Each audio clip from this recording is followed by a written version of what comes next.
Next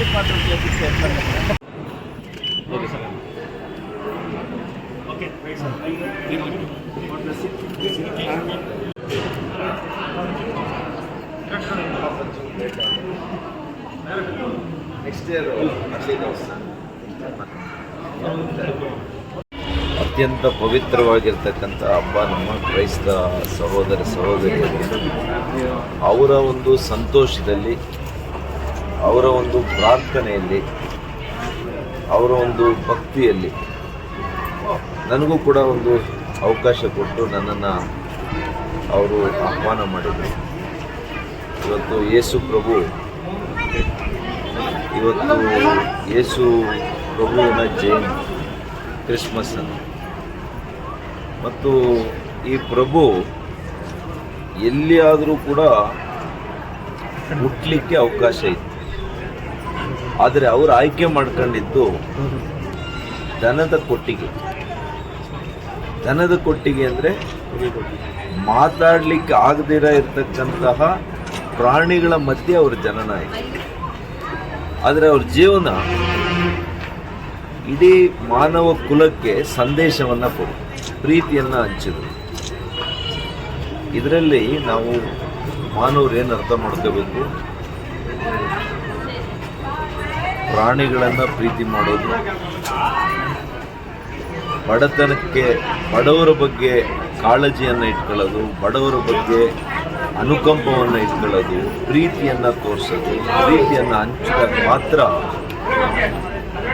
ನಮ್ಮ ಪ್ರಾರ್ಥನೆ ಯೇಸು ಪ್ರಭುವಿಗೆ ಸೇರ್ತದೆ ಅಂತೇಳಿ ನಾವು ಅರ್ಥ ಮಾಡ್ಕೋಬೇಕಾಗ್ತದೆ. ಹಾಗಾಗಿ ಯೇಸು ಪ್ರಭು ಅವರ ಇಡೀ ಜೀವನವೇ ಒಂದು ಸಂದೇಶ. ಅವರ ಇಡೀ ಜೀವನವೇ ಶಾಂತಿ, ಪ್ರೀತಿ, ತ್ಯಾಗದ ಸಂಕೇತ.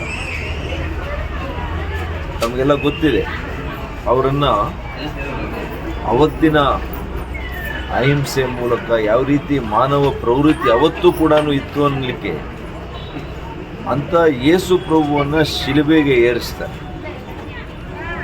ಆದರೆ ಶಿಲುಬೆಯಿಂದ ಕೂಡ ಅವ್ರು ಮಾತನಾಡುವಾಗ ಏನು ಹೇಳ್ತಾರೆ?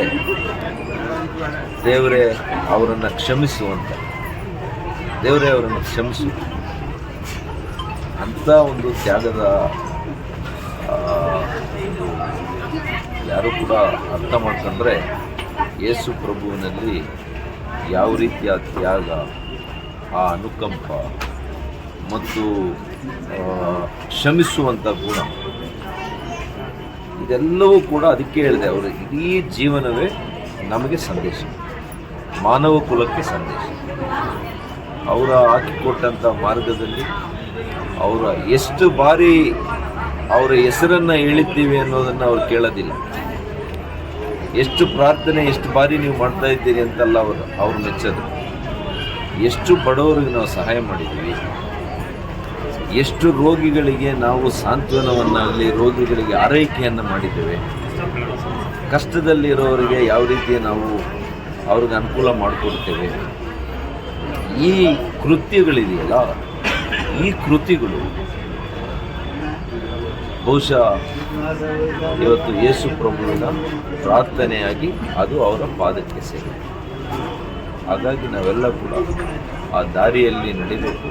ನಮ್ಮ ಇಡೀ ಸಹೋದರರಿಗೆ, ಸಹೋದರಿಯರಿಗೆ, ಕ್ರೈಸ್ತ ಧರ್ಮದ ಎಲ್ಲ ನನ್ನ ಆತ್ಮೀಯರಿಗೆ ನಾನು ಈ ಹಬ್ಬದ ಪ್ರಯುಕ್ತ ಅವರಿಗೆ ಶುಭಾಶಯಗಳನ್ನು ಹೇಳ್ತೇನೆ.